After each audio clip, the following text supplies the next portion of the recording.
न हम यति न कामी हो, न हम कहता न हम सुनता, न हम सेवक स्वामी हो। इसका आशय, इसका तात्पर्य यही है कि जब हम अपने जीवन में समस्त अधर्मों को दूर कर देते हैं और जो शेष रह जाता है वह फिर धर्म कहलाता है। फिर उस धर्म को हम धर्म भी तो नहीं कह सकते। द्वंद्व जब है, जब रात होती है तब हम दिन को दिन भी कह सकते हैं, किंतु जब रात ना हो और केवल दिन ही हो तो दिन को दिन कहने का कोई उपाय नहीं होता, कोई बात नहीं होती। इसी प्रकार से समस्त द्वंद्वों से जीवन में जब काम होता है, काम की उत्पत्ति होती है, तभी हम कहते हैं कि हमें जीवन में यति की उपलब्धि करनी है। यदि काम ही ना हो, काम की वासना ही ना हो, तो यति साधने की, यति होने की कोई आवश्यकता ही प्रतीत नहीं होती। आगे भी इसी प्रकार दोनों से परे होने की ही बात सद्गुरु कहते हैं। इन दो पदों के आगे सद्गुरु का और भी पद है। सद्गुरु कहते हैं ना हम बंधा, ना हम मुक्ता, ना हम विरत न रंगी हो। यदि हम किसी से आबद्ध होते हैं, बंधते हैं, तभी हमें मुक्त होने की आवश्यकता भी पड़ती है। यदि हम किसी से बंधते ही नहीं तो मुक्त होने की कोई आवश्यकता भी प्रतीत नहीं होती। और उस मुक्ति को, उस मुक्त की दशा को हम मुक्ति भी तो नहीं कह सकते। यदि बंधते हैं तो मुक्ति को मुक्ति कह सकते हैं, यदि बंधते ही नहीं और हम मुक्त होते हैं तो उस मुक्ति की अवस्था को, दशा को, मनोभाव को हम मुक्त भी नहीं कह सकते। उसी प्रकार से न हम विरत न रंगी हो। जो हम किसी में रंगे हुए होते हैं, रंग जाते हैं, तो विरत होने की जरूरत भी है, अलग होने की जरूरत होती है। जब हम रंगे हुए ही नहीं हैं तो विरत भी नहीं कह सकते हम। इस प्रकार से देखते हैं कि समस्त द्वंद्वों से जब हम परे हो जाते हैं और जीवन में केवल एक ही शेष रह जाता है, उस शेष को हम कोई दूसरा नाम भी नहीं दे पाते। और ऐसा जो जीवन व्यतीत करता है, जो सद्गुरु हो, जो संत हो, जो व्यक्ति हो, उसे सद्गुरु अत्यधिक पसंद करते हैं, चाहते हैं, उनकी महिमा का बखान करते हैं। इसलिए सद्गुरु कबीर कहते हैं, संतो मोहि सो सद्गुरु भावे। सत्य नाम का भर भर प्याला आप पिए मोहे प्यावे। सद्गुरु कहते हैं कि मुझे तो वही सद्गुरु, वही गुरु, वही संत, वही व्यक्ति अच्छा लगता है जो निरंतर सत्य नाम का प्याला खुद पीता है, स्वयं पीता है और मुझे भी पिलाता है। सद्गुरु कबीर उस साक्षी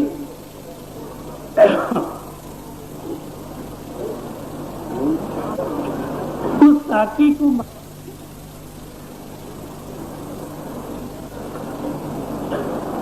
नहीं देते जो दूसरों को मधु पिलाकर उसकी नशा में डुबो देती है और स्वयं उसकी नशा से, उसकी मस्ती से बच जाती है। साकी तो वही अच्छी होती है जो स्वयं मदिरा की नशा में डूबकर, उसकी मस्ती में डूबकर निहाल हो जाए और दूसरों को मधु पिलाकर उसकी मस्ती में डुबोती रहे। संत वही अच्छा होता है, व्यक्ति वही अच्छा होता है, सद्गुरु वही अच्छा होता है जो परमात्मा के नाम का प्याला निरंतर पीते रहता है, स्वयं पीता है और दूसरों को पिलाते भी रहता है। ऐसा नहीं होना चाहिए कि हम तो स्वयं परमात्मा की मस्ती में न डूब सकें और दूसरे को डुबोने की सतत चेष्टा करते रहें। ऐसे लोग जो स्वयं नहीं पीते, जो सतनाम को आत्मसात नहीं करते और दूसरों को लगातार शिक्षा देते रहते हैं, ऐसे धर्म गुरुओं से कबीर कहते हैं कि ये मुझे पसंद नहीं है। ऐसे धर्म गुरु होने से क्या फायदा जो दूसरों को भली भांति शिक्षा देता रहे और स्वयं उससे वंचित रहे। तो ऐसा संत, ऐसा सदगुरु, ऐसा व्यक्ति कबीर को पसंद नहीं है।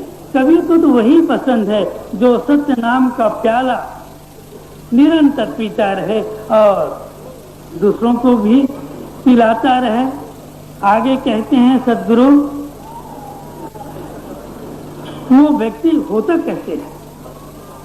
तो दुनिया के आकर्षण से वो मुक्त होता है। न तो व्यक्ति कभी मेला जाता, न उसे किसी महंत की किसी बड़ी पदवी से कोई लगाव ही होता है और पूजा भेंट तो वो चाहता ही नहीं। धर्मगुरु लोग क्या करते हैं? धर्मगुरु लोग मेला जाएंगे और बड़ा सा पद, चाहे आचार्य का हो, चाहे महंत का हो, और इससे भी कोई और ऊंचा पद मिलता हो तो उसे स्वीकार करने में जरा भी नहीं हिचकिचाते और पूजा भेंट न लाए। जो सद्गुरु होता है, जो संत होता है, जो परमात्मा को आत्मसात कर लेता है, उसे पूजा भेंट की कोई जरूरत होती नहीं। किंतु धर्म गुरुओं को होती है, क्योंकि वे लोग परमात्मा से दूर होते हैं। परमात्मा से उन्हें कुछ लेना देना नहीं होता, वो तो अपनी पदवी में, अपनी महिमा में व्यस्त रहते हैं। आगे कहते हैं सद्गुरु कि पर्दा दूर करे आंखन का, निज स्वरूप दर्शावे। ऐसे जो संत होते हैं, ऐसे जो सद्गुरु होते हैं, वो हमारी आंखों का पर्दा दूर कर देते हैं। पर्दा का तात्पर्य है हमारी आंखों में, हमारे चेहरे में जो पर्दा लगा हुआ है, इसी पर्दा के कारण हम सही रूप का साक्षात्कार नहीं कर सकते। जैसे हम चश्मा लगाते हैं और चश्मा जिस रंग का हम लगाते हैं, हमको वही उसी रंग का दिखलाई पड़ता है। यदि इन चश्मों को निकाल कर फेंक दें तो जो जैसा है वह वैसा ही हमें दिखलाई देगा। तो सद्गुरु कहते हैं कि हमारी आंखों का हमारी आंखों में जो पर्दा है उसे वो निकालकर अलग कर देता है, फेंक देता है और निज स्वरूप दिखलावे। निज स्वरूप का, इसी निज स्वरूप को हम ज्ञान कहते हैं। ज्ञान का अर्थ शास्त्रों को पढ़ लेना नहीं होता, शास्त्रों को पढ़ लेना जानकारी कहलाती है। स्वयं का अनुभव, स्वयं की जानकारी, यह ज्ञान कहलाता है। तो अपने निज स्वरूप का, अपने स्वरूप का दर्शन कराता है। अपना स्वरूप कैसे होता है? आज जो हमारा स्वरूप है वह अपना स्वरूप नहीं है। ये तो हम अपने चेहरे पर नकाब लगाकर बैठे हैं, तो ये नकाब वाला चेहरा हमारा चेहरा नहीं है। थोड़ा सा विचार करेंगे हम कुछ भी होते हैं। जैसे आज मैं बैठा हूँ आपके सामने तो धर्म गुरु होकर बैठा हूँ, ये भी एक नकाब है चेहरे का, तो मैं असली में धर्म गुरु हूँ नहीं। कोई पिता होता है, कोई किसी का लड़का होता है, कोई किसी का भाई होता है, कोई किसी का मित्र होता है। ये सब के सब हमारे चेहरे के नकाब होते हैं, हम वही नहीं होते। अगर थोड़ी देर बैठ जाओ, एक कुर्सी में बैठ जाओ, 2 मिनट बैठ जाओ, 5 मिनट बैठ जाओ, और जितने भी हमारे चेहरे में नकाब हैं, उन सारे नकाबों को हम कम से दूर करते रहें कि भाई मैं किसी का पिता नहीं, मैं किसी का लड़का नहीं, मैं किसी का भाई नहीं, मैं किसी का स्वामी नहीं, मैं किसी का नौकर नहीं, सबको हटाते जाओ, हटाते जाओ, हटाते जाओ। और एक ऐसा भी अवसर आता है जब सब हट जाते हैं और जो शेष रह जाता है वो आपका स्वरूप होता है। तो यही स्वरूप, यही ज्ञान हमारे जो सद्गुरु होते हैं, हमारे जो साहब होते हैं, हमारे जो संत होते हैं, वो हमें दिखलाते रहते हैं। तो ऐसा करने से जब हमें अपना ही स्वरूप का दर्शन होता है तो एक शून्यता की अवस्था आ जाती है। जब सब हट जाता है, जैसे हम देखते हैं प्याज होता है, प्याज के सारे छिलकों को हम हटाते जाते हैं, हटाते जाते हैं, फिर अंत में होता क्या है? कुछ भी नहीं शेष रह जाता। जब कुछ भी शेष नहीं रह जाता, वही स्वरूप, वही रूप हमारा होता है, फिर वो नकाब नहीं होता उसमें। और यही कहना चाहिए कि यही ज्ञान की अवस्था है, यही ज्ञान की उपलब्धि है। तो सद्गुरु कहते हैं कि पर्दा दूर करें आखन का, निज स्वरूप दिखलावे, जाके दर्शन। जिनके दर्शन से, जिस संत के दर्शन से, जिन सद्गुरु के दर्शन से क्या होता है? साहब दर्शन, परमात्मा के दर्शन होते हैं। अनहद नाद सुनावे, अनहद नाद हम सुन सकते हैं। जब परमात्मा को देख सकते हैं हम, तब अनहद नाद भी हम सुन सकते हैं। अनहद नाद आज भी है, अभी भी उठ रहा है, किंतु हम सुन नहीं पाते। उसका केवल एक ही कारण होता है कि हम अपने शरीर के बंधन से इतने जकड़े हुए होते हैं कि हम उसे सुन नहीं पाते। हमारे जो शरीर का बंधन है, शरीर के माध्यम से तो हम सुनते हैं ना। तो देखेंगे, हम थोड़ा सा विचार करें हैं हम कि इतने बंधन में जकड़े हुए हैं कि जैसे मैं अभी बोल रहा हूँ तो आप लोग सुन रहे हैं। यदि मैं बिल्कुल धीरे बोलना शुरू कर दूं तो आप लोग नहीं सुन पाएंगे। उसी प्रकार से यदि अति जोर से मैं बोलने लगूं, या जैसे कभी देखेंगे आप कि बादल की गर्जना होती है तो उसे भी हम सुन नहीं पाते। उसी प्रकार से देखने की भी क्षमता होती है हम में। एक उचित प्रकाश होता है तो हम देख पाते हैं। यदि प्रकाश धीमा हो जाए, उसकी गति धीमी हो जाए, अंधेरा जैसा हो जाए, तो भी हम नहीं देख पाएंगे। और एकदम से अधिक प्रकाश हो जाए, बिजली चमक जाए, तो भी हम नहीं देख पाते। तो एक देखने का माध्यम होता है। उसी प्रकार से अनहद नाद है। यदि हम अपने शारीरिक बंधन से दूर हट जाते हैं या शारीरिक बंधनों को ढीला कर देते हैं, शिथिल कर देते हैं, तो हम अनहद नाद सुन सकते हैं। योगी अनहद नाद सुनते हैं। इसका क्या तात्पर्य होता है? योगी अपने शारीरिक बंधनों से ऊपर उठ जाते हैं, अपने शारीरिक बंधनों को ढीला कर देते हैं, इसलिए योगी अनहद नाद को सुन पाते हैं। अनहद नाद अभी भी हो रहा है, अभी भी गूंज रहा है और हमारे अंदर गूंज रहा है। थोड़ा सा हम सुनने का प्रयास करें तो सुन सकते हैं। तो साहब कबीर कहते हैं कि वह जो संत है, वह जो सद्गुरु है, वह जो व्यक्ति है जिसने परमात्मा को आत्मसात कर लिया है, उसके देखने से क्या होगा? हम परमात्मा को तो देखेंगे, परमात्मा ही तो हमें नजर आएगा।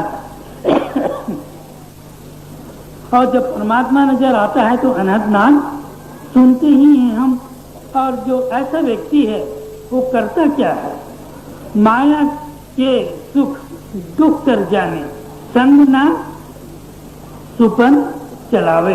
जितने भी माया के सुख हैं, जिनको हम सुख समझते हैं, जो हमें माया से प्राप्त होता है, वो उसे क्या लगता है? दुख लगता है। वस्तुतः दुख तो है ही है, सुख नहीं है। लेकिन हमारे अंदर एक आशा है, एक जिज्ञासा है कि माया में हमें सुख मिलेगा। मिलता कहीं नहीं सुख है। आप जो भी प्रयत्न करके देखते हैं उसमें दुख ही मिलता है। आप विवाह करके देखते हैं तो दुख ही मिलता है। आप धन कमा कर देखते हैं तो भी दुख ही मिलता है। जो भी आपको वैभव मिलता है, यश मिलता है, कीर्ति मिलता है, ये सब के सब क्या है? दुख के ही कारण है। इनमें सब दुख ही मिलता, सुख नहीं है। सुख तो मिलता है केवल आध्यात्मिक ज्ञान से, सुख तो मिलता है केवल परमात्मा की अनुभूति से। जब अनुभव कर लेता है व्यक्ति परमात्मा का, तभी सुख मिलता है। तो साहब कबीर कहते हैं कि माया के सुख दुख कर जाने और संग न सुपन चलावे। स्वप्न का मतलब होता है जो हम देखते हैं, जैसे रात में हम स्वप्न देखते हैं ना, तो व्यक्ति जब जागता है तो रात के देखे हुए स्वप्न के पीछे दौड़ता नहीं। व्यक्ति कुछ भी देख लेता है कि भाई स्वप्न भी देख लेता है कि मैं महाराजा हो गया, मेरा बड़ा वैभव था, मेरी बड़ी कीर्ति थी, बड़ी संपत्ति थी। तो व्यक्ति जागकर उस स्वप्न के पीछे दौड़ता तो नहीं, कि दौड़ता है कोई व्यक्ति? कोई नहीं दौड़ता भाई। उसी प्रकार से जब हम किसी एक बड़े सत्य में जाग जाते हैं, परमात्मा में जाग जाते हैं, तो आज जो भी देखते हैं हम, वो केवल उसका महत्व एक स्वप्न से ज्यादा नहीं होता। तो सद्गुरु कहते हैं संग न स्वप्न चलावे। जो आज देख रहे हैं हम, वह केवल एक सपने ही है। तो इस सपन को जो संत होते हैं, जो सद्गुरु होते हैं, वह क्या करते हैं? अपने संग नहीं चलाते। और आगे क्या कहते हैं? आगे क्या कहते हैं बताओ ना भाई, ये लोग कोई नहीं बतलाता।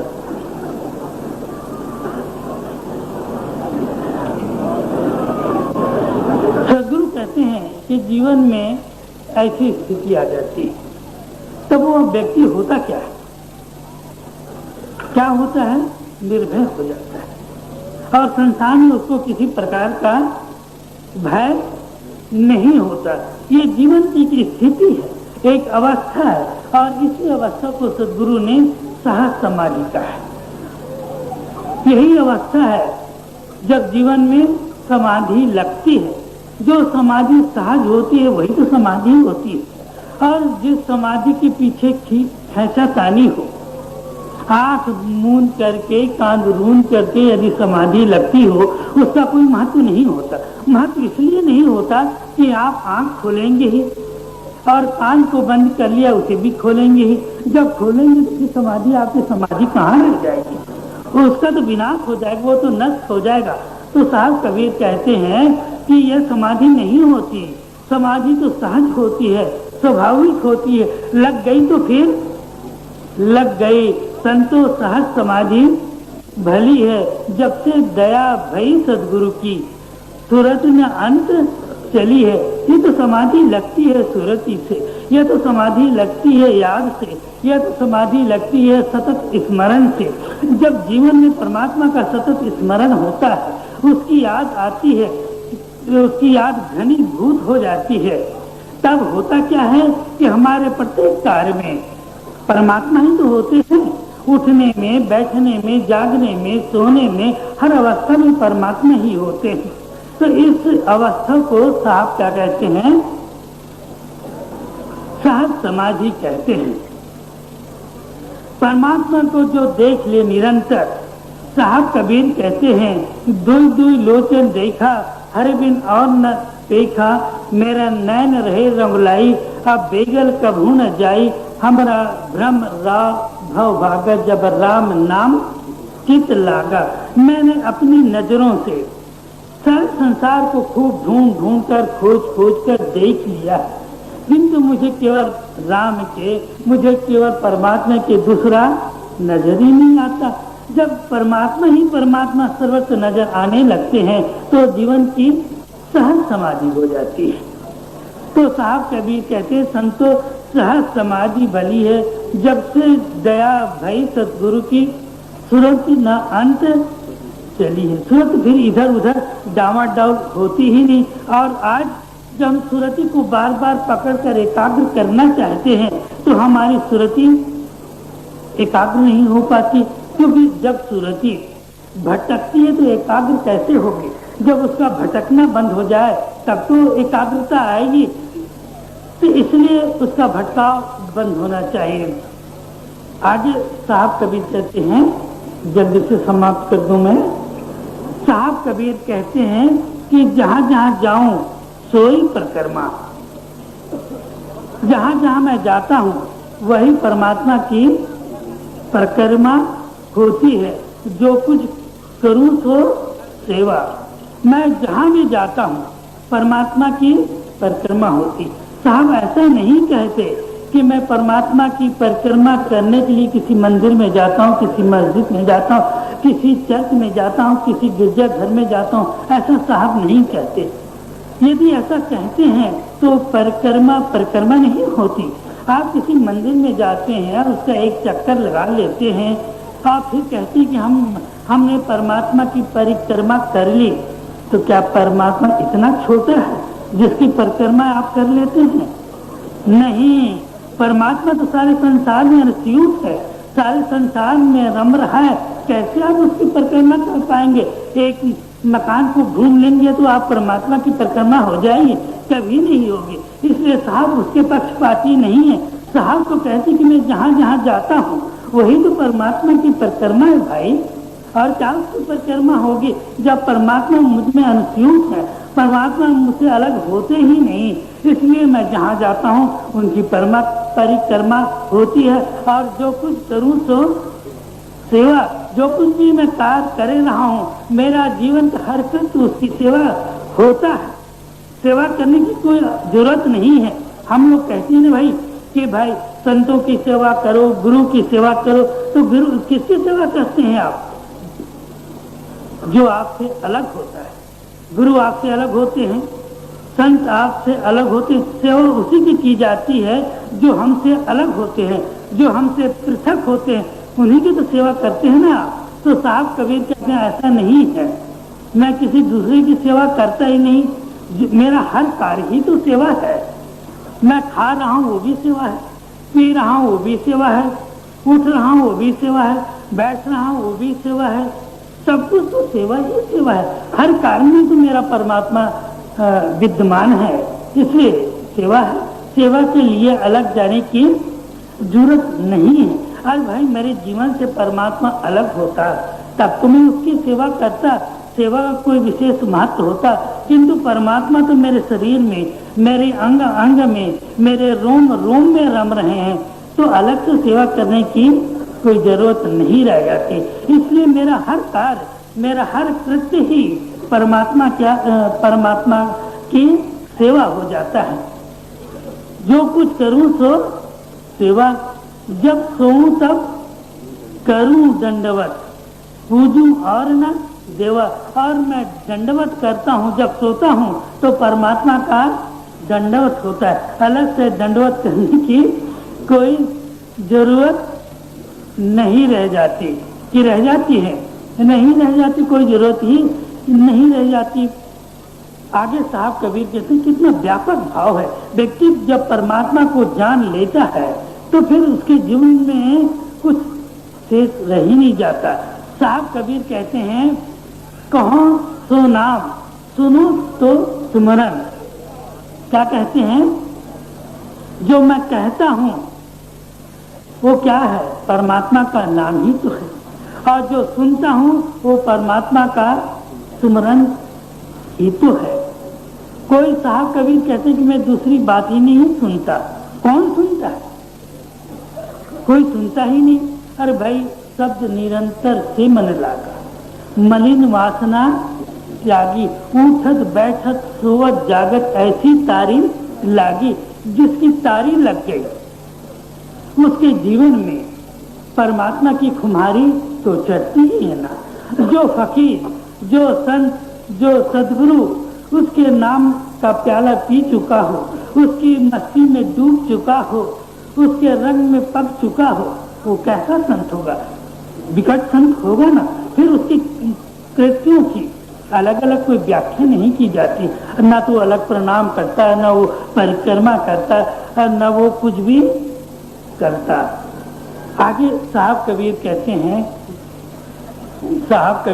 हैं कहें कबीर या उन्मुनी रहनी सो प्रगट कर गाय।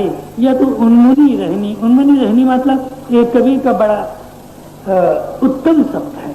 उन्मुनी रहनी मतलब जहाँ मन ना हो, जो आमन की अवस्था हो। अरे भाई, जब तक मन है तब तक तो तुम परमात्मा को जान नहीं सकते। जब मन नहीं होता, और जो जीवन का संसार की भूल है, ये केवल हमारा एकमात्र पांडित प्रदर्शन है। हमारे कहने से कभी परमात्मा हो नहीं जाएगा। कहें कभी, जहाँ पुरुष तहाँ कुछ नहीं, जहाँ पुरुष तहाँ कुछ नहीं, कुछ भी नहीं है। परमात्मा इनसे परे है। कहें कबीर, मैं जाना, मैं जान कर, मैं समझ कर, मैं देख कर कहता हूँ। इसीलिए तो कबीर की वाणी में बड़ा ओझ है, इसीलिए तो कबीर की वाणी में बड़ी गहराई है, क्योंकि आंखों से देखकर कहते हैं। वो सद्गुरु है। और जो धर्म गुरु लोग हैं वो क्या करते हैं? दूसरे की बातों को कहते हैं।